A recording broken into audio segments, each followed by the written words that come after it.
Live from Washington, D.C., this is Transport Topics Newsmakers, the digital interview series that gives you access to candid conversations between industry experts and a veteran reporter. Here's your host, Dan Ronan. Hello and welcome to Newsmakers from Transport Topics. I'm Dan Ronan, along with TT Senior Government Reporter Eugene Malero. We're pleased to host this regular conversation with leading figures in the trucking, freight, and logistics industries. Today, we're going to be looking at the nearly 18 months since President Joe Biden signed the Infrastructure and Jobs Act back in November of 2021. This law calls for more than $1 trillion in federal spending over the next 5 years. Joining us to discuss the many issues concerning this is Congressman Rick Larsen. He's the ranking member on the Transportation and Infrastructure Committee. Congressman Larsen represents the 2nd Congressional District in Washington State. He was first elected to Congress in 2000 and began serving in January of 2001. On his website, he proudly states that he's voted for every transportation bill since being re-elected in 2008 and believes that sound investments in transportation keep our economy moving and improve conditions across other areas of the country. Congressman Larsen, we'll get to Eugene Malero in just one moment, but first off, the Infrastructure and Jobs Act is 18 months old. How is it doing right now? Where are we at it? Can you give us a status update? I think we're in a pretty good shape as far as the dollars getting out the door. I think that the hang up right now would be on making sure those dollars are now turning into projects. So let me put some meat on that. In my state, Washington State, our state legislature passed a transportation bill last year. But 21% of that bill is federal money from the formula dollars that the IIJA or the bipartisan infrastructure law will put into Washington State. So all over the country, you have states doing transportation bills that are now including that federal formula money into their state budgets. But some of that then has to get spent out over time. On the competitive grant side, I think that we are starting to see a lot of projects get approved and now not just announced that they're going to get built, but we're starting to see some of that work actually taking place in the districts of members across the country. Eugene? Congressman, thank you for joining us. And when it comes to the messaging with infrastructure, that there was a lot of talk about Infrastructure Week, especially during the previous administration. Then this president, Joe Biden, talked about an infrastructure decade. I have heard you say, however, that we're looking at Infrastructure Day. I'm very interested into what Infrastructure Day means, and if you can explain to us what is that concept. Every day in my district is Infrastructure Day. That means every day we should be thinking about what investment can we make in the bridges for bridge repair, bridge replacement? What investments can we be making in the transit agencies in my district? What investments can we be making in the roads or bridges in my district? Half of this bill is not inside the jurisdiction of the T&I committee, and some of that money is in the broadband. So what investments can we be working on to make sure we're expanding broadband in my district? That's what I mean by every day is Infrastructure Day. It has to be a mindset, in my view, it has to be a mindset in one person's district that you're going to be working on the investment in transportation and infrastructure every day, because we have a 5-year bill now, about 4 years left on the bill, in order to deploy these dollars around the country. And so from my end of things, I see myself as the mayor of the 2nd district, the mayor of my district, the deputy mayor of every small town in my district, and I need to be working every day alongside them to be sure that these dollars are getting deployed in their district. And that's what it means to have Infrastructure Day be every day in the 2nd Congressional District. Congressman, you've been around a long time and you know Capitol Hill as well as anybody, but this was a bipartisan bill, narrowly, when it passed, but it seems as though there are a number of Republicans who were very critical of the overall bill, but when it comes now to the shovel ceremonies and the ribbon cutting ceremonies and the pictures and the videos and everything, it seems as though they're right there. Any thoughts on that? I'm happy that their constituents will get to benefit from the wisdom of a bipartisan majority that passed this bill, even though that maybe perhaps their own member of Congress couldn't come to pass this bill. Because what I want to be able to communicate to all members of Congress now is this should not necessarily just be a once in a generation opportunity. We used to pass transportation bills rather frequently, every 5 to 6 years. And it shouldn't be every generation we do it. We should be thinking about what is the next version of this going to look like now in 4 years. And I want members of Congress, regardless of whether they voted for the bipartisan infrastructure law, I want them to think about, boy, in 4 years, this is going so well, maybe I can bring myself to vote for the next version of this because I'm seeing the good stuff that's happening. We need to be thinking about the next iteration of transportation infrastructure investment in this country and the role that Congress can play in it. And so, I'm more than happy their constituents can benefit. I hope their constituents remind them that next time they'd like their member of Congress to vote for it, vote for this money while they're enjoying the fruits of that labor. Congressman, your colleagues on the Republican side, especially in the committee, have said they're going to posit an emphasis on oversight. They're going to suggesting we're going to have a series of hearings that really do an in-depth analysis of the implementation. Can you share whatever insight you have into what this oversight will look like? Well, even as Democrats, we should welcome oversight over the bipartisan infrastructure law because it gives us the opportunity to show that this bill is being implemented. The projects are getting funded, and there is a positive story to tell about the bipartisan infrastructure law. I can look at the Lummi Island Ferry, a $25 million RAISE grant that's been awarded to Whatcom County to replace a 60-year-old ferry and upgrade it so that it's going to be a hybrid ferry to serve Whatcom County. I can point to safe streets and roads for all grants that are throughout my district. I can point to the investment in low and no emission transit, and I can point to the investment because of the BIL that'll be done with bridge replacement, bridge repair to make our bridges safer along major county roads and major highways. We should welcome the oversight while also asking good questions about how can it happen faster. One of the main issues we faced with COVID in all industries was that coming out of COVID, there was a shortage of workers. Well, that same shortage exists in our federal agencies. The Federal Railroad Administration has $65 billion over the next 5 or 6 years as a result of the bipartisan infrastructure law to implement, including money for Amtrak, including money for at-grade crossing separations. And they may not have the volume of staff in order to review the grants in a timely manner to get those dollars out the door. That exists throughout the agencies, and we need to have oversight on that and to ask questions. How can we do this better? How can we make these dollars get out the door faster? So I think it's fair to welcome oversight. It is a taxpayer dollar after all, but I also would say that we have a very good story to tell as a result of the implementation of the bill. Congressman, a lot of the vitriol on Capitol Hill is being directed towards the DOT Secretary, Secretary Buttigieg, and I know Secretary Buttigieg can handle himself as well as anybody, but still, as the ranking member on T&I, when you hear the things that are being tossed his way concerning the Southwest Airlines issues, the issues out in East Palestine, Ohio, what are you talking to your Republican colleagues about on that?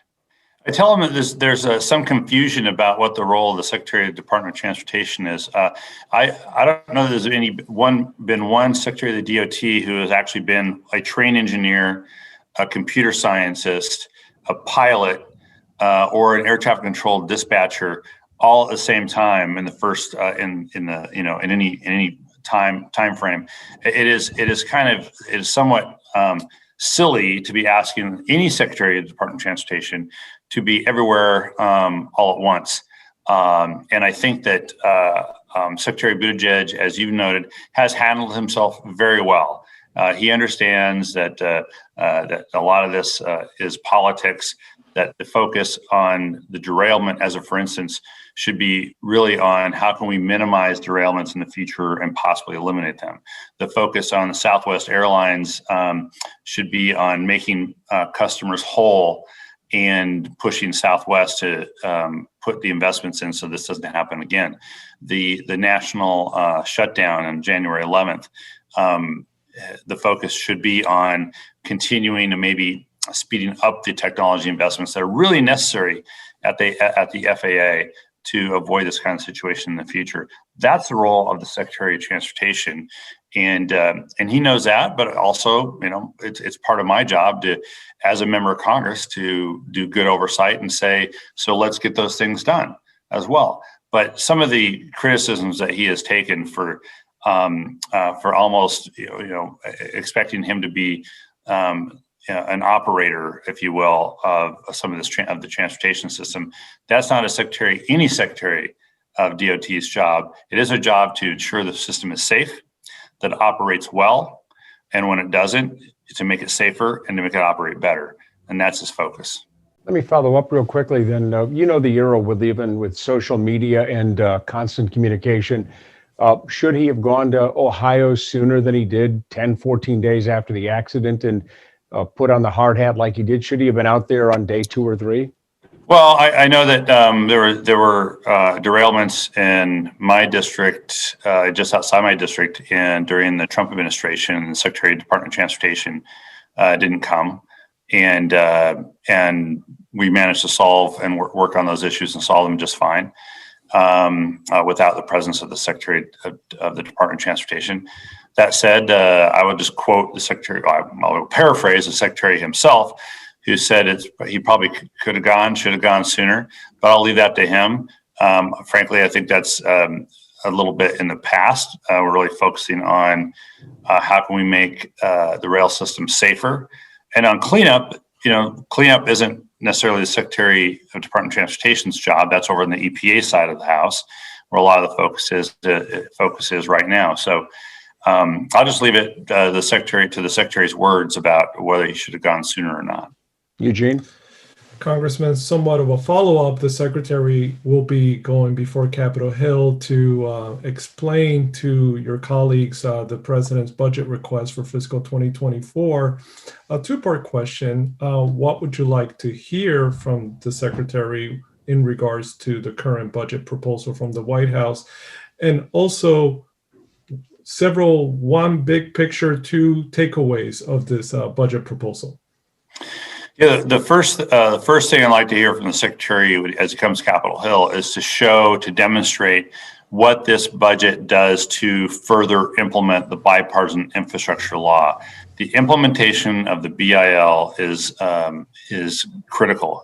We passed it. We're all patting ourselves on the back for doing it, but now we need to show that it's going to work in communities across the country.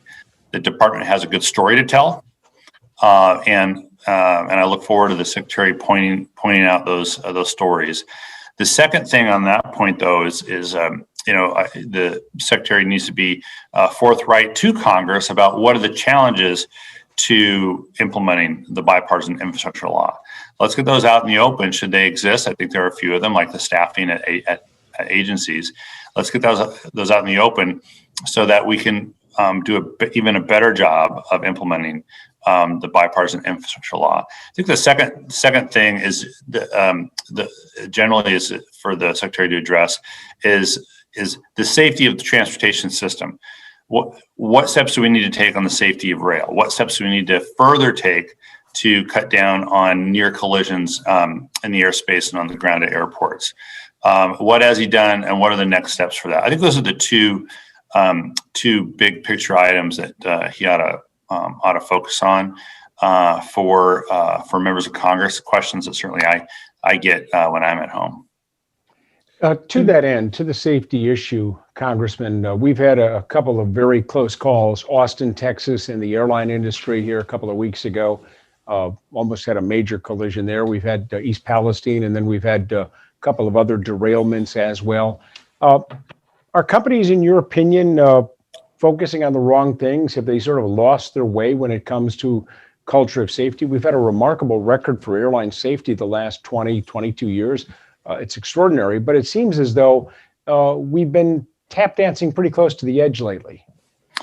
Well, it certainly seems that way, that it's getting close to the edge, but we still have the safest aviation system in the world here in the United States. The Secretary called for an aviation summit that was held recently to talk through some of these near collisions, about why they're happening. And we also have a system in place where the industry, as airlines, the pilots, air traffic controllers, others, can speak confidentially to sort out some of these issues. And the Secretary has got now the Class 1 railroads on board with a similar system, so that some of these issues can be discussed within the industry, so that safety lessons can be learned and then applied into rail. But there's a lot of speculation about why these might occur. One, just in no particular order. One is people use social media a lot more to talk about these, and so we see them more. That's first. The second issue, at least in aviation, is the question of whether or not, since COVID, since we've lost people and they've retired, pilots retiring, people in the agencies retiring, and the FAA retiring, and then new people coming in. Is there an issue with not enough experience yet back in the aviation sector to address these issues? And that's speculative as well. That has to be tested. That's why it was a positive that Secretary called for this aviation summit last week, and get everyone back, get them all level set again, so we can move from here. Congressman, a different topic. When you look at emerging technologies and you look at electrification, self-driving vehicles, autonomous vehicles, I have heard policymakers, primarily on the Republican side, say that, for instance, electrification is not ready for prime time. That we're 10 plus years away from this national vision, and for self-driving technologies, even longer. I wonder if you could, react to that perspective, and also if you can remind people your position and the Biden administration's, viewpoint when it comes to electrification. Well, the first thing I'd say is if one's argument is that electric vehicles aren't ready for prime time, we're still 10 to 12 years away, that is a recipe to always be 10 to 12 years away. All right. It's like cities being the cities of the future. Well, that's a problem, because you're never the city of the now. It's always going to be better later. Make it better now. And therefore, it's an excuse not to invest today. That's all that argument is, that you hear from people. It's just an excuse not to invest today. Investing today helps us get to the point where electric vehicles become much more adopted. In my state of Washington, the goal is to have 100% of newly registered cars to be EVs by 2035. That's aggressive, but I looked at numbers last week, we actually might get there. Doesn't mean every car is an electric vehicle. It means every newly registered car is an electric vehicle. But to do that, you need to have a charging infrastructure. You need to have electricity. I would say the biggest hang up to electric vehicle deployment is the availability of electricity, the production, transmission, and distribution of electric power in order to support that big of a demand on the grid.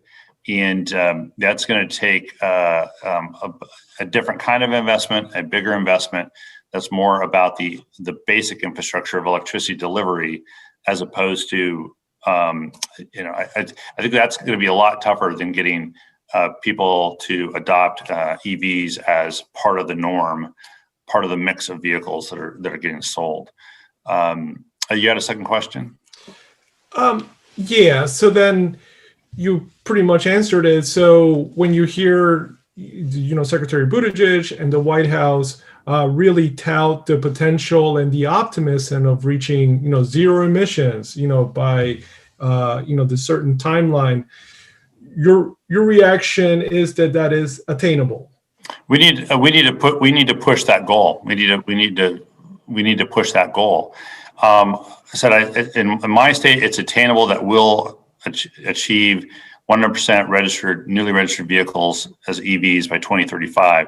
Again, the bigger challenge to electrify is about the things that people don't see. Milk doesn't come from the store. Heat doesn't come from the thermostat. Electricity doesn't come from a light switch. The point is that back end infrastructure that delivers electricity we have to have a distribution of production of electricity, transmission of electricity, and the distribution of electricity. That network has to be ready to support the higher demand of electricity on the system because we're using EVs that need to be charged. We want to electrify buildings that need electricity as opposed to moving from natural gas. I just think that is where a lot of the focus on infrastructure investment is going to need to happen. Certainly will need to happen in the Pacific Northwest, so I assume it will need to happen elsewhere in order to achieve the goal. But I think the easiest part, I believe the easiest part is the electric vehicle infrastructure, getting rid of range anxiety and getting people to be comfortable purchasing electric vehicles. I think that's the easy part on EVs. Congressman Larsen, if I can swing the conversation around a little bit to a couple of issues that are in the trucking industry sphere that have gotten a lot of attention lately. One is, and this is more of a question that's probably a tax question, the Ways and Means Committee. The repeal of the excise tax on new trucks is something that's being discussed now on Capitol Hill. This tax, 100 plus years old, back to World War I. And the other is, and this is a transportation question for you and your committee, what can be done to improve, to get more parking available for the men and women who are out there driving tractor trailers and moving the freight? What can we do on these two fronts? Yeah, I'll leave the Ways and Means question to the Ways and Means and the tax aside, and I'll stick to my lane, if you will, on this one. But Mike Boss from Illinois has a bill that would invest in creating truck parking for longer haul and interstate trucking. It is a bill that was passed in by bipartisan votes out of the House. It didn't make it to the Senate. There's bipartisan support for it still in the House, and I think it is a very real issue when you're driving across. If you happen to be driving across the country, you see trucks parked on the side of the road. It's not. It's because they need rest, but they need to be able to do that in a safe place. So I think that, at least from my committee's perspective, there's bipartisan support for an investment in truck parking and long haul truck parking. Eugene? Congressman, this is pretty much an open-ended question, and is, looking at the rest of the year, 2023, notwithstanding the agenda priorities that the chairman of the Transportation Committee has articulated, can you offer what you feel, the committee's work is going to go, how it's going to happen, take place throughout the year? When you look at, the appropriations deadline in September, and when you look at the debt ceiling debate, most likely before the summer? Yeah, I think we have some challenges ahead of us, but the agenda the chair has laid out is an aggressive one, but a good one. We have to do the FAA reauthorization bill. It's a federal aviation bill. He wants to do another Water Resources Development Act, which is all about the Corps of Engineers and waterways. Coast Guard bill to reauthorize the Coast Guard. We're working on a pipeline safety bill to reauthorize pipeline safety. And that's a very healthy agenda for us. And I think there's opportunities to work in a bipartisan manner as well. We want to be bipartisan. I say we want to be boring. We want people to wake up and just wonder, how did this how did this bill get out of the committee in transportation? We didn't even know it was coming. It's because we're going to do our work. We're just going to do our work, focus on our work in the best way possible. But we have challenges ahead of us with this, for instance, on the debt ceiling bill, because a debt debate, as well as if we default on debt, could undermine these investments that we've made in the bipartisan infrastructure law. We've already seen one draft budget come out from some of my colleagues, not all of them, some of my colleagues on the Republican side of the aisle, a draft budget that comes out that undermines the investments that we're making in the bipartisan infrastructure law, undermines the investments that we made in highway safety, in rail safety, and other elements of transportation. And we just can't have that kind of we're going to have that kind of debate, but that kind of debate is not conducive to making investments that create jobs in transportation and infrastructure. And so, that's going to overshadow some of the work that we do. We're going to try to focus on our work, but as we debate budgets, we're going to have this debate in our committee as well. But I'd like to think that we're one committee that even if we disagree, we're going to disagree amicably. Going to try to find solutions to move forward that may be different than other committees, but we're okay with differing amicably on the committee, and we're also just fine agreeing amicably on the committee as well. But I do think that the debt ceiling debate and the appropriations budget debate do provide challenges for Congress as a whole. We still have work to do in authorizing, and we're going to do that work. I think where the debt ceiling and the appropriations debate come into play is undermining the good work of the bipartisan infrastructure law and being able to continue those investments. And I know I'll be communicating to people that transportation means jobs and investing in jobs. But if we go into debt ceiling debates and defaults, we're going to undermine those investments in jobs. Congressman, we've got time for just a couple more questions. And I want to ask you this. I had a conversation back when the labor negotiations were ongoing with the railroads, and I happened to run into a Norfolk Southern employee down in Southwest Virginia. And he was really pretty frustrated that he felt as though the railroads had cut too far in terms of their manpower and positive train control and the like. Speak to that issue, if you will. Did COVID times, did the railroads, you think, maybe reduce their headcounts too far? Now they're trying to backfill and get new employees in, but it takes a long time to become a railroader and a good railroader. Can more congressional oversight help improve the safety record of the railroads, which is pretty good, but could be improved like anything else? I think safety can be improved in all modes of transportation, and no one's off the hook on that. Also, I think from the railroad union's perspective, it was unfortunate that we had to impose this agreement on the system. That said, we've seen some of the railroads working with their unions do new agreements that include more sick days, not as many as we'd called for, but we're seeing some of that happen now as a result, I hope, of the pressure from Congress. And that's been positive. And I think looking back as well, I could make the easy case that the railroads cut too much into their employment, and now having to build that back as the economy comes back it just puts, I think, the rail behind the eight ball a little bit. When we did the first or second COVID bill, I forget which one it is, we did the payroll support program for the airlines. The idea was that we wanted to help the airlines keep people on the payroll, knowing the economy would come back eventually, and then the airlines would be able to have that pool of people available to meet that growing and immediate demand. Largely worked. There were some problems, but largely worked. I think, and thinking about how that model could have been applied to other industries is a lesson. It's like we knew COVID was bad. We didn't know how bad it was. It got really low in the May timeframe, May 2020. But as things started to come back, they came back relatively quickly. It was a bumpy ride, but I think a lot sooner than many predicted. But then, as a result, that demand outstripped the ability of industries like rail and others to supply, people and trains. And so, hopefully a lesson learned for Congress and how to approach this, a lesson learned for industries and how to approach this in the horrible event that if we have to do this, something similar in the future because of a pandemic.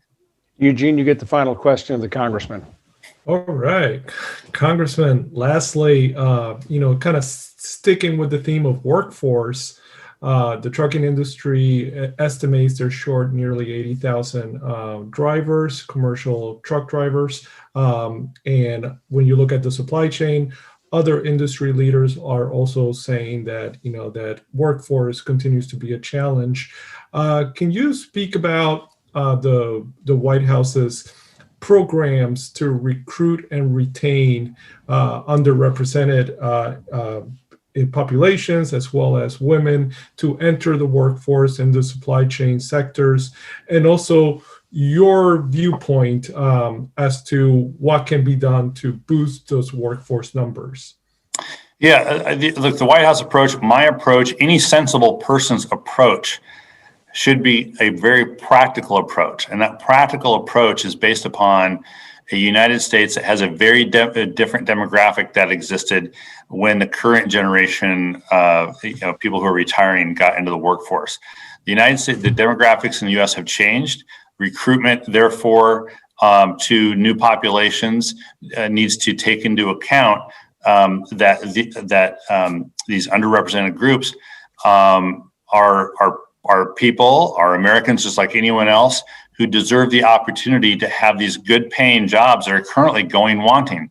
So every company should be looking at the new pool of people that are available to hire. Every union should be looking at this new pool of people to be able to recruit for good union jobs. Every person who represents workers or the workforce or employers needs to be thinking more broadly about how to attract this larger, more diverse demographic in the United States into these good paying jobs. Whatever you're doing 20 years ago isn't obviously working. What you're doing 5 years ago wasn't working. So you need to all think about what the demographic, what the workforce looks like today, what the available pool of people looks like in terms of their demographics, in terms of their backgrounds, and get out there and show that there's opportunities for everybody in the transportation workforce. That's a basic point that I've tried to make to everyone who's testified on this workforce issue. And you have to start there. You have to start at that point, I think, in order to begin attracting people back into the workforce. If you're going to do it like you were doing it even 5 years ago, it hasn't worked. I'm just saying, be practical about it. It hasn't worked, so you need to change how you're doing it. And I think we have opportunities in the committee to help the DOT communicate that and help industries communicate that to attract that workforce, because we have these dollars we have to get deployed. The bipartisan infrastructure law to get implemented. We've got goods to move around the country. We've got goods to move around the world. We've got goods we have to make, and we have to do everything we can to get as many people into that workforce, supply chain workforce as possible. And we should have started yesterday. Congressman Larsen, we'd like to thank you for joining us on this edition of Newsmakers. We thank the Congressman for being so generous with his time to answer our questions. This webcast will be available for on-demand viewing. Go to ttnews.com for more information, how you can watch this interview with Congressman Larsen and all of our interviews at ttnews.com. On behalf of my colleague, Eugene Malero, I'm Dan Ronan with Transport Topics. We thank you for watching. Thank you for joining us today. For more information on future episodes, visit ttnews.com. This has been Transport Topics Newsmakers.